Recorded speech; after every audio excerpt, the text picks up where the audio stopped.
U.S. flag is flying at half-staff in front of the Capitol building in honor of the nation's third longest-serving senator who passed away late last night at his home in Cape Cod after losing his 15-month battle with brain cancer. Ted Kennedy was 77 years old. And NBC's Brian Williams is outside the Kennedy compound in Hyannisport. Kelly O'Donnell is at the Capitol, and Chris Matthews recently sat down with a number of Kennedy insiders for a special documentary set to air tomorrow on MSNBC. It's called The Kennedy Brothers, and he's with us also this morning. But we're going to start off with Brian. And Brian, let me get your thoughts. I heard you and many others talking about what this moment means for all of us. Hoda was marking. She's 45. I am 40. And we always grew up with the Kennedys.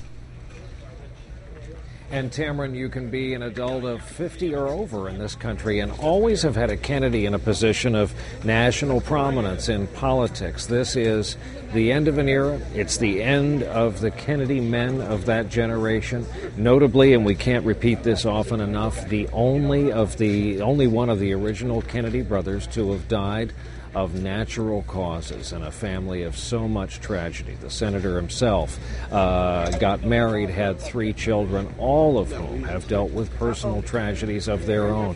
He has risen to the role of patriarch within the family, and yet, Tamron, here, this is a local story. This is local grief. This is a Massachusetts summer neighborhood. People are coming by for the catharsis of it to express their sorrow and condolences. Brian, a lot of people are wondering, this is Hoda, a lot of people are wondering about the funeral and when those services might be. When can we expect that? Hoda, it's just too shaky, as you can imagine, up and down this impromptu row of media. There's a different theory, a different report every couple of minutes. We believe we will hear in an official form or fashion from the family, perhaps on this very stretch of asphalt this afternoon, if not before then. But until then, I'm afraid there's a number of phone calls going on between jurisdictions, between cities, the family, and government. Speaking of legacy, too, Brian, I mean, Ted Kennedy had scandal and tragedy and passion. When you think of his legacy, how do you think he'll be remembered? Well, that's a complicated question. I have a remembrance written of him tonight for nightly news, and I think it's just under 10 minutes of television. It took me that long to synopsize this life. Some will, it's like the old parable of the blind man and the elephant. Some will come away remembering merely Chappaquiddick. Others will remember his unrequited drive for national health care reform. Others, the family tragedy he faced. So that's the story of the Kennedy family in America. That's the story of the last brother. Thank you, Brian. Let's turn to Kelly O'Donnell. I know there's a lot of talk now about sort of the business of what's happening next, health care reform. What do you think we'll see in that vein, Kel? Well, good morning.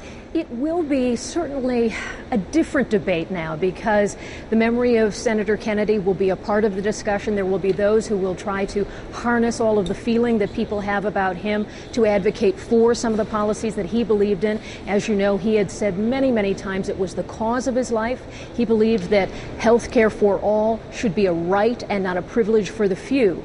That will come in the days ahead. Here today on Capitol Hill, there are many, many thoughts and many comments coming from his colleagues who describe him in a variety of ways. Most of them cite his humor, his compassion, the personal relationship they had working with him. I can also tell you that I've visited the office several times today of Senator Kennedy, and I've learned that there are senior members of his staff heading to Boston late today to work on some of the preparations for events that will honor him in the days to come.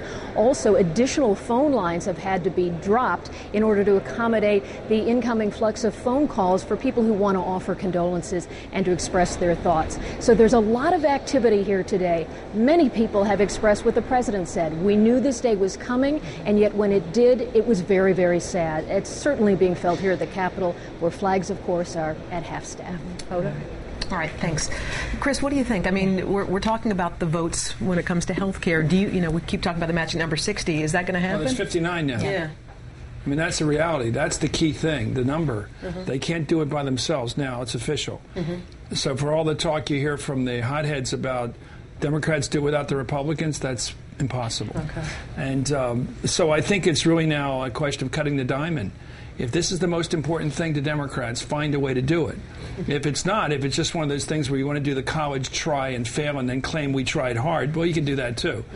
I don't know anybody that thinks that's a great strategy for a political party, because that means you will not only fail legislatively, you will fail with the message. The people will remember you try to create socialism, and you failed, and they will take credit for having beaten you. So anyone who thinks there's victory and defeat, they're crazy. So we have to find some way to find victory. So it seems to me the smart question is, how do you cut the diamond? Could they push reform now, cost-cutting now, pre-existing conditions, portability, things like that?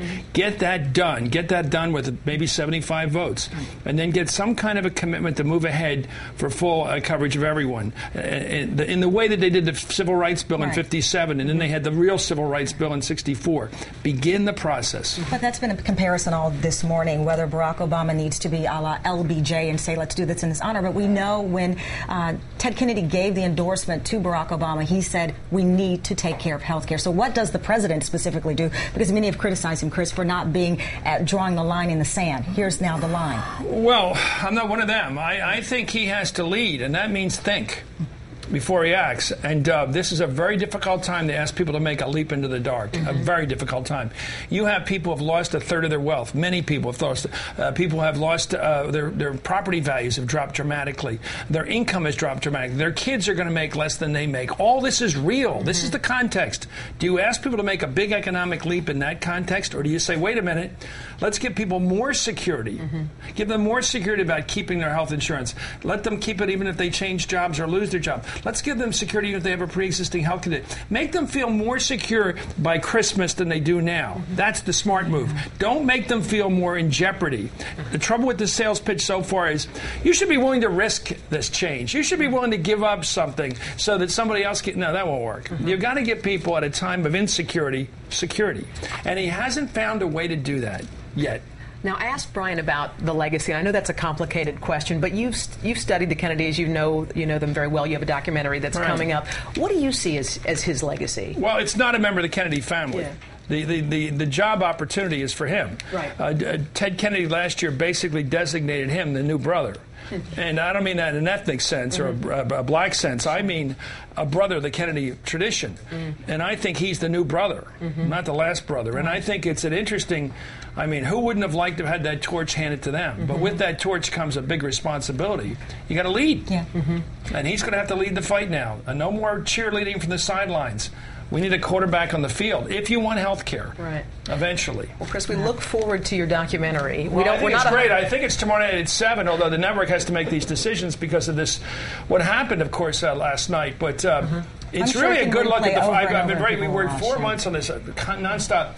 The people we worked on with this at the network here, I think, are very proud of this project because it shows in a very tough way what the Kennedys did ever since 1940s and the role they played as brothers. It's a unique family. We look forward to it. Chris, thank you so much. And we want to also thank Brian and Kelly as well. Again, the documentary is called The Kennedy Brothers. It's a special hour-long documentary. It premieres, we think, tomorrow night on MSNBC. We'll be right back, and it will air many times, I believe. Thank you.